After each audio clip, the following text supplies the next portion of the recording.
La coopération entre le Gabon, notre pays, du moins son gouvernement, avec le Centre des Nations Unies pour le droit de l'homme en Afrique centrale. Son directeur, M. Awono Agbessi, a été longuement reçu hier par le ministre en charge des droits humains, Désiré Tapoyo, sur le contenu de leurs échanges. Retrouvons Wilfried Piga Mwamba. Awono Agbessi, au cabinet de travail du ministre des Droits humains Alexandre Désiré Tapoyo, le directeur du Centre des Nations Unies pour les droits de l'homme en Afrique centrale, est venu saluer l'engagement du gouvernement par rapport à la promotion des mécanismes de lutte contre toute forme de violence faite à l'homme. La Commission nationale des droits de l'homme du Gabon a une législation à harmoniser avec les standards internationaux en matière de Commission nationale des droits de l'homme, notamment les principes de Paris.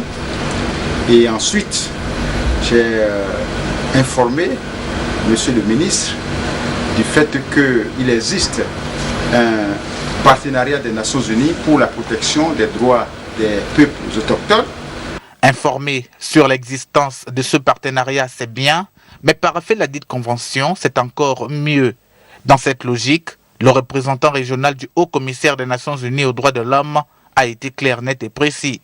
Nous, le Centre des Nations Unies pour les droits de l'homme et la démocratie en Afrique centrale, nous sommes en discussion avec notre siège à Genève pour explorer les possibilités de faire l'extension de ce projet sur le Gabon.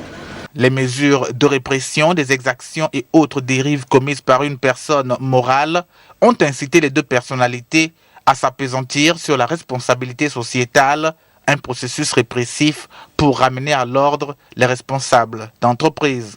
Je vais parler très brièvement d'un forum qui a statué fondamentalement sur la nécessité que les entreprises, les multinationales, dans leurs programmes, dans leurs activités, respectent les droits de l'homme pour que les activités puissent concourir ou contribuer essentiellement à la protection, à une meilleure protection des droits des populations des États où ces sociétés fonctionnent, notamment les droits économiques et socioculturels, les droits civils et politiques.